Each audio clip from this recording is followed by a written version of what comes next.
Hello everybody, welcome to F1 Grandstand. I'm Tony Craig, and if you are an F1 fan, you are in the right place. Join the community, get involved.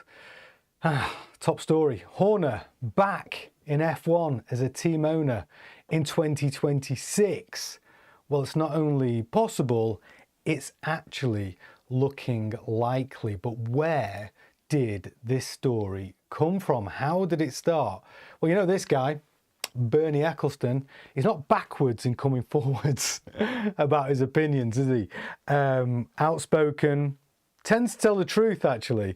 Well, a couple of days ago, Ecclestone, he went on record saying he believes Horner will be back in F1 very soon, but not just as a team principal, but as an owner.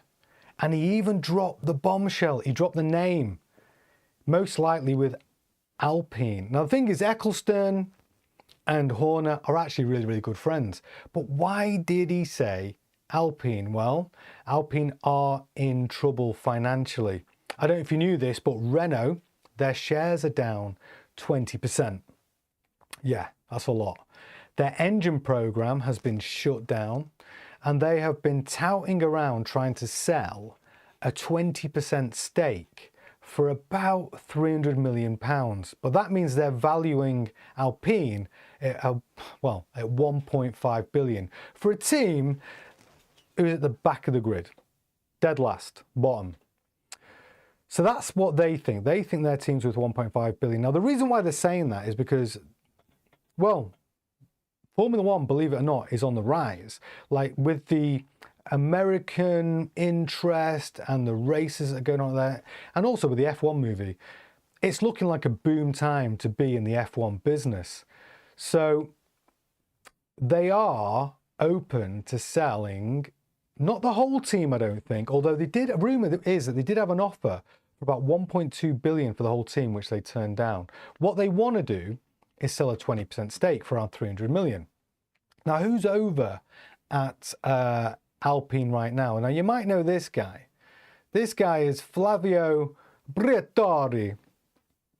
Now, this guy is one of the biggest characters the Formula One community has ever seen. If you don't know who he is, and you only know him from, you know, hovering around the Alpine garage, let me tell you about Flavio Briatore. So in 1988 to 1997, he was the Benetton team commercial director, managing director, and then he was a team principal from 1990 to 1997. Now, you may know some of the drivers he had driving for him. He had Michael Schumacher, he had Nelson Piquet Jr., British guy Johnny Herbert. But you know what? He won 2 drivers' championships in 1994 and 1995 with Michael Schumacher, and he won 1 constructors' championship in 1995.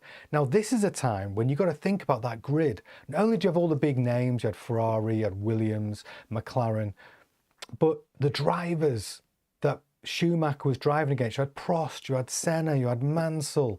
You know, the grid was ridiculously competitive, and to win it as a constructor with Benetton, that's one hell of an achievement. But it gets better.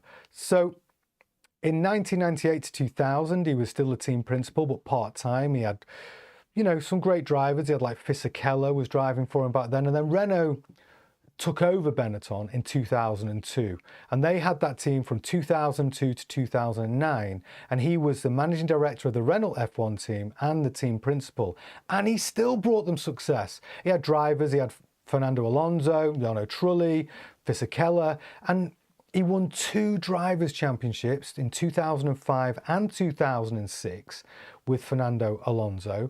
He won 2 constructors' championships in 2005 and 2006. He basically rebuilt Renault into a championship-winning team. So what happened to him? Okay, so he got a lifetime ban from Formula One, because he had Nelson Piquet Jr., who was driving for Renault. He deliberately crashed on lap 14 after being instructed by a senior team member of the management team. Okay, now the crash triggered a safety car, which allowed his teammate, Fernando Alonso, who had just pitted early, to move into a race-winning position. And Alonso won that race, and it was their first race win of the season. So there was some skullduggery. The FIA banned him for life in 2009, but then in January 2010, a French court overturned Briatore's lifetime ban, and it was because they overturned it because there was a lack of due process by the FIA. But because of the damage to his reputation within Formula One, he stayed out of team management until 2024, where he returned to Alpine as, well, they're calling him a special advisor. So why is he relevant? He's really good friends with Christian Horner. So if Horner is planning a purchase of that 20% stake, he has got an ally already in that senior management team over at Alpine. And the thing about Horner is he's due a pretty big payout from Red Bull, right? They reckon it's going to be, they're negotiating, he's on gardening leave right now. They reckon it's going to be around 60 million. But we know that Alpine want about 300 million for a 20% stake. So where's he going to get the money? I'm coming to that. But first of all, let's just remind ourselves Christian Horner's achievement. So he joined Red Bull in 2005 as the youngest ever F1 team principal at the age of 31. Now, how did he get that job? It brings us full circle back to Bernie Ecclestone, who championed him back then. They have been friends since 2005. Now, Horner guided Red Bull to 6 constructors titles, 8 drivers titles, and 124 Grand Prix wins. So what have we got in this package? We've got Ecclestone, who basically owned Formula One. Very still powerful guy. More money than God, by the way. You got Horner, proven winner. And then you've got this wild man, Flavio Briatore, who has also beat all of the odds.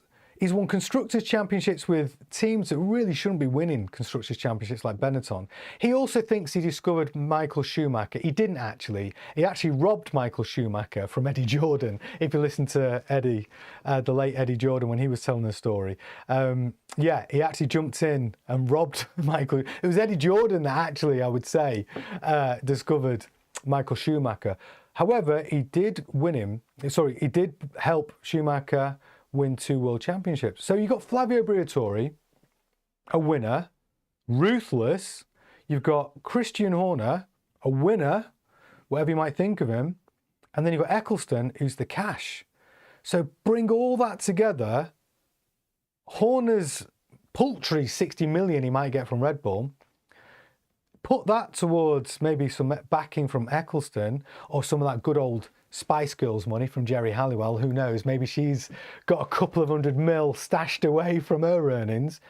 But you can see now how possible it is. And that is the team that is ripe for Horner to take some equity and ownership and control over. Because if you're languishing bottom of the championship, you're going to need somebody to come in and shake that up. Horner is probably the right guy. The one thing I do know about Christian Horner, and obviously I want to hear what your opinions are, I want you to have your say in the comments, and I promise I will respond to you. But whatever you might think of Horner, he's probably the right type of personality to grab that team by the balls and turn them into winners. You know, you got to think, well, when he went to Red Bull, they were literally starting from scratch. And their rise to the top was, well, it was meteoric, really, wasn't it? So he could be the right guy to do it. And if he can get the money from Ecclestone, and he can have the backing from Flavio, who's already there, who also knows how to win, and I think those two have got the similar type of personality where they win at all cost. And I'm not saying they break the rules, but they're the type of people which will bend them, interpret them like you should. I mean, you've got to remember, this is a competitive sport. Like, winning is the goal. And doing it within the realms of what is considered fair, and you have to interpret the rules to your advantage. These guys are the masters at it. So it's looking more and more likely. Now, my old mate, Tubby George, who's the man on the ground, he's given me the nod. He said these talks are actually moving forward. It's not just rumours, there are actual plans afoot for this to happen. But what do you think? Would you like to see Horner back on the grid, running Alpine? Would you like to see that? I actually would.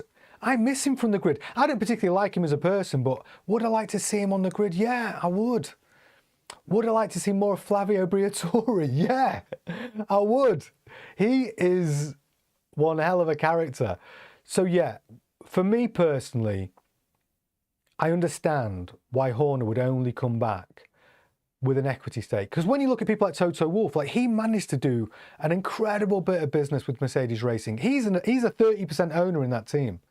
And if Alpine is worth 1.5 billion, Mercedes Racing's got to be worth at least 3 billion.